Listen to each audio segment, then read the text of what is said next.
Bonjour à tous et bienvenue dans ce nouvel épisode de votre podcast Le Pharmapreneur, le podcast dédié à l'entrepreneuriat en pharmacie et plus particulièrement dans cette série de vidéos que je te diffuse tous les mercredis pour te donner un petit peu tout ce qui se passe dans mon quotidien en tant que pharmacien, mais également en tant que titulaire et également en tant qu'investisseur dans différentes pharmacies.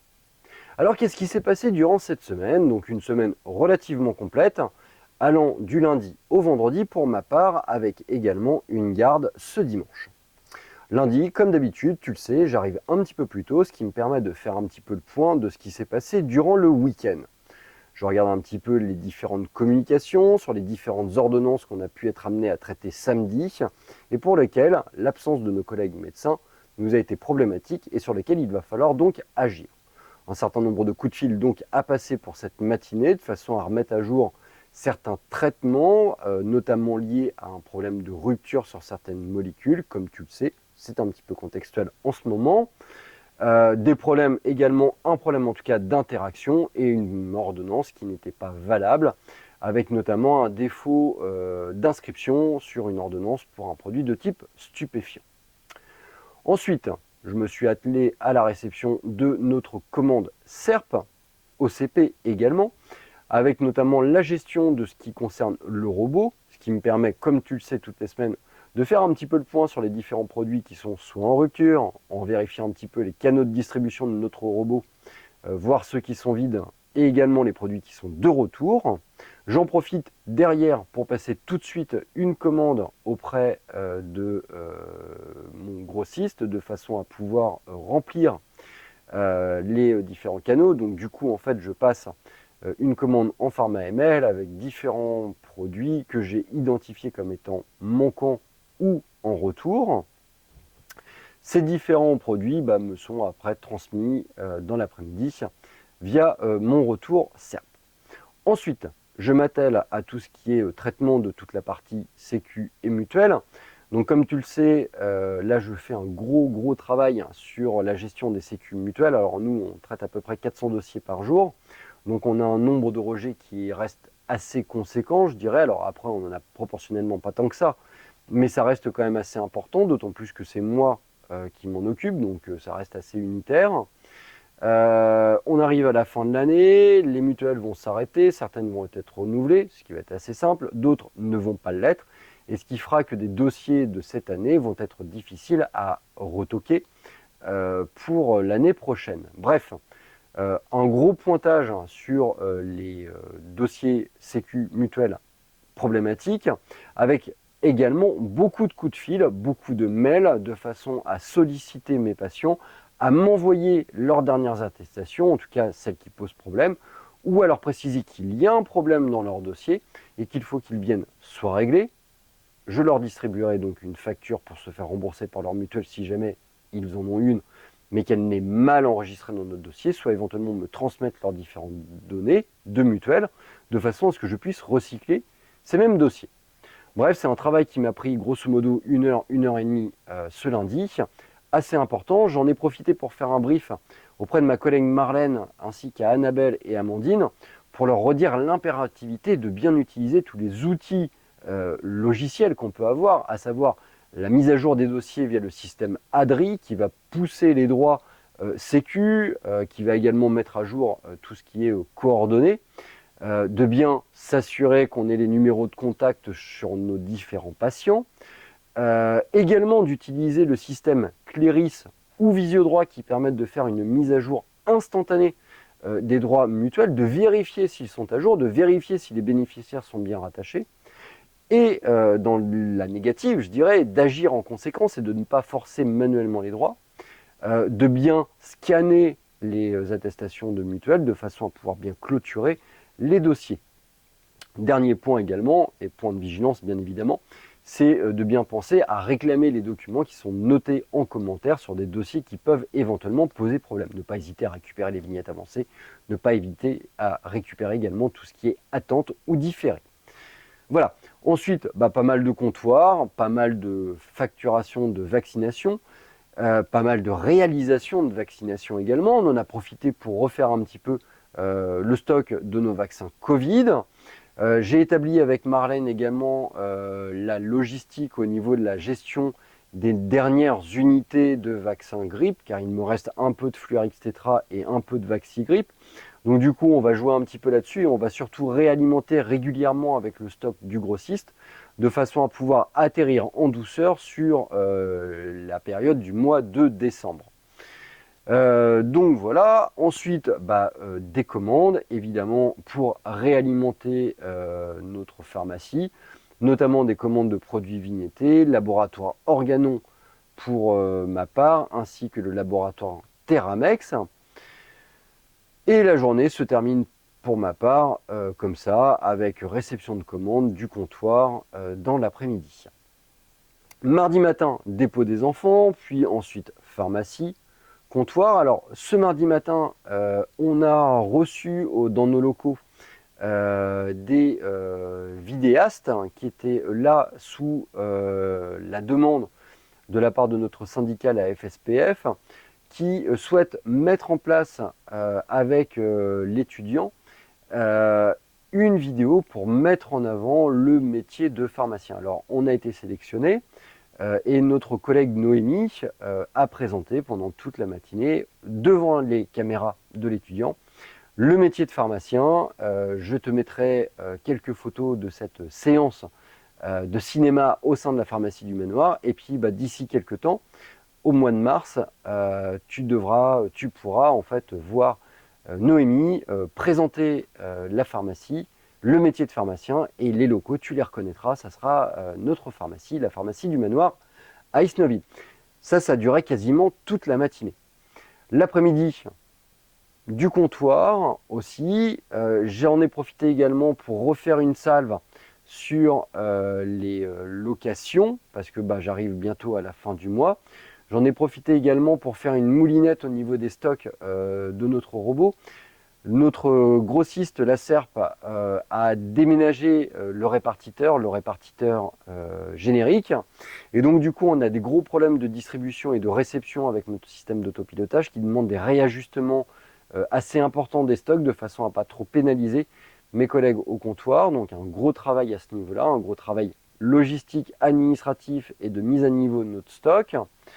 Donc voilà, ça m'a pris pas mal de temps durant cet après-midi du mardi.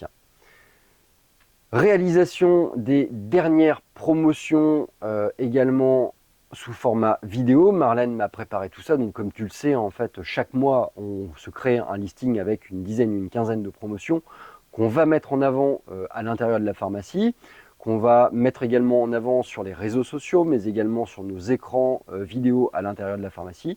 Donc pour cela, moi, je réalise la transmission sur notre page Facebook pour mettre en avant les promotions. Alors, je crée des onglets qui vont apparaître régulièrement durant le mois en cours. Donc, en l'occurrence, le 1er, le 10, le 20 de chaque mois, ça va sortir en présentant les différentes promos. Sur nos écrans à la pharmacie, diffusion de messages à but sanitaire et puis également des différentes promotions que l'on va avoir durant ce mois de décembre. Voilà, terminé pour la journée du mardi et c'est déjà pas si mal que ça, elle était plutôt chargée. Mercredi, installation d'un lit médicalisé le matin pour une nouvelle patiente qui est au sein de la RPA avec laquelle on travaille. Réception des commandes SERP et gros travail pour ma part de mise à jour des prix de vente TTC. Alors, qu'est-ce que c'est que cette mise à jour des prix? Alors, comme tu le sais, on est dans un contexte d'inflation. Les laboratoires augmentent très régulièrement leur prix d'achat. Alors nous, on fait une mise à jour, évidemment, de notre catalogue. Simplement, le réajustement des prix de vente TTC, on ne le fait pas non plus à chaque réception de commande. On a réalisé un tableau de suivi, en fait, sur lequel on a référencé l'ensemble des labos, que ce soit de conseil ou de para, qui sont travaillés au sein de notre pharmacie, d'une manière directe. On n'a pas référencé les produits qu'on va commander d'une manière unitaire chez notre grossiste, mais par contre, tous les labos qu'on travaille en direct, on les a référencés sur ce listing. avec également le nom de la personne qui est en charge de ce labo. Et grosso modo, tous les 3 mois, donc 4 fois dans l'année, on fait une mise à jour de l'ensemble de nos prix de vente TTC. Alors, cette mise à jour, elle est basée sur un ensemble de paramètres, mais si on voulait résumer l'idée, en gros, notre pharmacie, elle a une certaine taille, un certain chiffre d'affaires, on touche et on accède à certains paliers de remise qui sont factuellement en fait assez correspondants à ceux qu'on peut retrouver dans une pharmacie de centre commercial. On fait un appel via les différents concentrateurs d'informations sur les différents prix pratiqués dans les centres co autour de chez nous. Et on s'ajuste à ça, sachant qu'on a des conditions de remise, des conditions tarifaires qui sont proches, voire identiques à des centres co, à des pharmacies de centre co. Donc on a à cœur d'avoir une politique de prix qui soit la plus saine, la plus proche possible des centres co, de façon à ne pas être défavorable pour notre patientèle, rester concurrentielle tout simplement. Par ailleurs, ce réajustement très régulier de nos prix permet, de ne pas être dégradé en marge entre le 1er janvier et le 31 décembre, donc d'avoir une progression qui suit finalement l'évolution des prix pratiqués par les laboratoires, et puis aussi de réaliser des augmentations progressives de prix de façon à ce que le patient n'ait pas l'impression d'un énorme coup de bambou à chaque nouveau catalogue, notamment en début d'année. Parce que beaucoup de pharmacies en fait font une mise à jour du prix unique à l'année, en début d'année. Et en vérité, en fait, les laboratoires, parfois, ils augmentent 2 ou 3 fois dans l'année leur prix, ce qui se ressent en fait au niveau de la trésorerie et notamment au niveau de la marge, parce que tout simplement, on n'a pas fait les réajustements adéquats. Alors, ça donne une mauvaise image. 2, ça dégrade la rentabilité de la boîte. Donc, nous, on a décidé de faire des mises à jour 4 fois dans l'année, avec un espèce de suivi régulier de la part de mes collègues. Donc voilà. Donc édition et mise à jour des prix, édition des étiquettes, mise à jour des étiquettes sur l'espace de vente. Passage de commande également, réception également de la part de mes collègues de la pharmacie de Pavilly et de la pharmacie des Emmurés d'un certain nombre de rétros. Alors Max, là on est dans une phase, pharmacie des Emmurés comme il vient de débuter 1er novembre, on est dans une phase de remplissage de sa pharmacie, donc il nous envoie régulièrement des demandes avec de quoi remplir tous ces rayons. Et puis progressivement, on va ordonner notre système de fonctionnement avec une organisation de qui gère quoi dans notre gestion entre les différentes pharmacies. Donc là, on lui prépare, et puis il nous envoie ça régulièrement. Donc, et puis mon collègue, Marc-Antoine, samedi, lui amènera tout ça de façon à ce qu'il puisse se restocker d'une manière efficiente. Pour Hélène, pour Pavilly, mais également pour Max, évidemment, les rétros, elles consistent en quoi du réachalandage, je dirais, un peu classique du commun, et puis également des commandes liées à des sollicitations. En l'occurrence, là, comme tu le sais, j'ai réouvert mes marchés La Roche-Posay et CeraV. Donc du coup, je leur ai envoyé un petit message en leur disant, écoutez, voilà, je réouvre le marché CeraV, on va le travailler ensemble pour cette année. Merci de m'envoyer vos besoins pour réouvrir, besoin de 2 à 3 mois de stock. Alors le but de ce travail, c'est finalement qu'ils obtiennent et que nous obtenions les meilleures remises possibles, c'est le but d'être groupés finalement, mais également d'essayer de restreindre au maximum le stock nécessaire pour atteindre ces paliers. Car finalement, si on est à 3, on est à 3 à commander, on est aussi à 3 à consommer.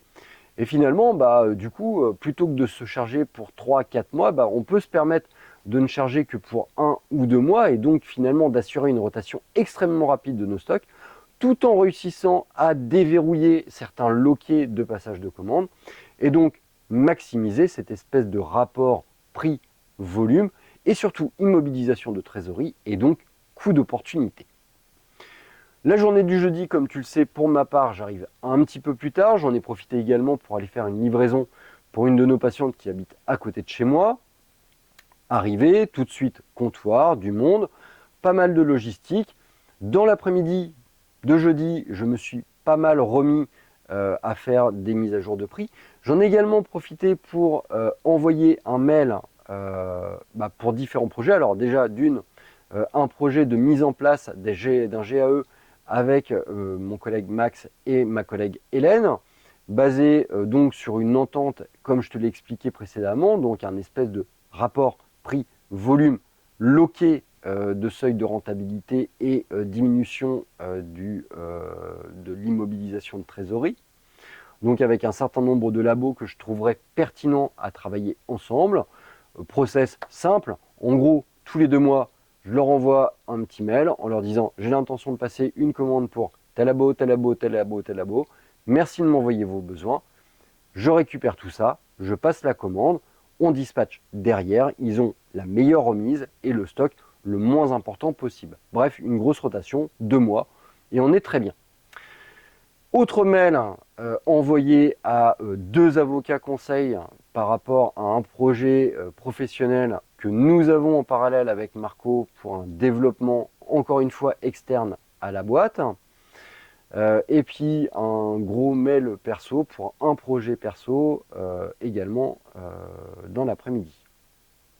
Voilà, sinon, cette fin de journée, j'en ai profité également pour clôturer un certain nombre de factures de location. J'ai fait une première salve et j'en ai également profité pour mettre à jour sur notre page Facebook, mais également sur notre page Google, les différentes gardes, des pharmacies de garde évidemment, qui le seront pour la journée du dimanche. Pour ma part, donc, samedi, je vais passer pour faire un petit point sur le stock, m'assurer que le robot soit bien stocké, opérationnel, de façon à ce que sur la garde du dimanche, tout me soit accessible, tout me soit disponible, que je n'ai pas d'inconfort en termes de logistique. Dimanche, comment je vais procéder? Donc, garde de 20h à 9h du matin. Moi, pour ma part, je vais arriver pour 19h. J'ai un peu de travail à réaliser, notamment la fin des locations.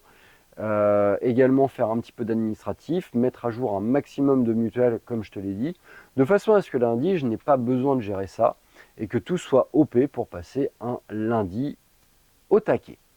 Sur ce, je te souhaite une bonne fin de semaine, je te souhaite de faire attention à toi, je te souhaite également de bien préparer les fêtes parce qu'on se dirige, bon an mal an, vers les fêtes.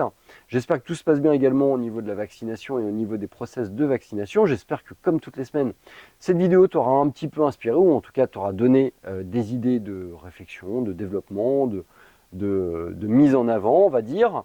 Je te dis à très bientôt et puis si tu as des commentaires, si tu as des questions, n'hésite pas à me les partager sur cette vidéo ou sur toutes les autres de ton podcast, Le Pharmapreneur, le seul podcast dédié à l'entrepreneuriat et à la gestion officinale. À très bientôt.